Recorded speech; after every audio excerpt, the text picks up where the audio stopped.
بادشاہ کا اعلان ہوا، جس نے آج کے بعد قرآن کو اللہ کا کلام کہا یا لکھا گردن اڑا دی جائے گی۔ بڑے بڑے محدثین علماء شہید کر دیے گئے۔ 60 سال کے بوڑھے امام احمد بن حنبل امت کی رہنمائی کو بڑھے، فرمایا جاؤ جا کر بتاؤ حاکم کو احمد کہتا ہے قرآن مخلوق نہیں، اللہ کا کلام ہے۔ دربار میں پیشی ہوئی، بہت ڈرایا گیا، امام کا استقلال نہ ٹوٹا۔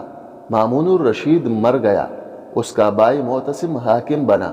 امام کو 60 کوڑوں کی سزا سنا دی گئی۔ دن مقرر ہوا، امام کو زنجیروں میں جکڑ کر لایا گیا۔ بغداد میں سر ہی سر تھے، ایک شخص شور مچاتا سپے چیرتا پاس آیا۔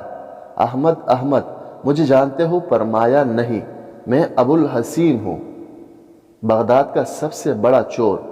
احمد میں نے آج تک ان کے 1200 کوڑے کھائے ہیں، لیکن یہ مجھ سے چوریاں نہیں چڑا سکے، کہیں تم ان کے کوڑوں کے ڈر سے حق مت چھوڑ لینا۔ امام میں نے اگر چوریاں چوڑی تو صرف میرے بچے بھوک سے تڑپیں گے، لیکن اگر تم نے حق چھپایا تو امت برباد ہو جائے گی۔ امام غش کھا کر گر پڑے۔ ہوش آیا تو دربار میں تھے، حبشی کوڑے برسا رہا تھا۔ 30 کوڑے ہوئے۔ معتصم نے کہا امام کہیے۔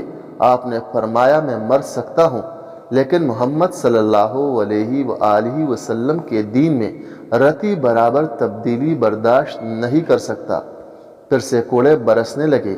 ایک وزیر کو ترس آیا، امام ایک مرتبہ میرے کان میں چپکے سے کہہ دیجئے قرآن اللہ کا کلام نہیں مخلوق ہے، میں بادشاہ سے سفارش کروں گا۔ امام نے فرمایا تو میرے کان میں کہہ دے قرآن مخلوق نہیں اللہ کا کلام ہے، قیامت میں رب سے تیری سفارش کروں گا۔ 28 ماہ کے قریب قید و بند اور کوڑوں کی سختیاں جیلی۔ آخر تنگ آ کر حکومت نے آپ کو رہا کر دیا۔ اس آزمائش کے بعد 21 سال تک زندہ رہے۔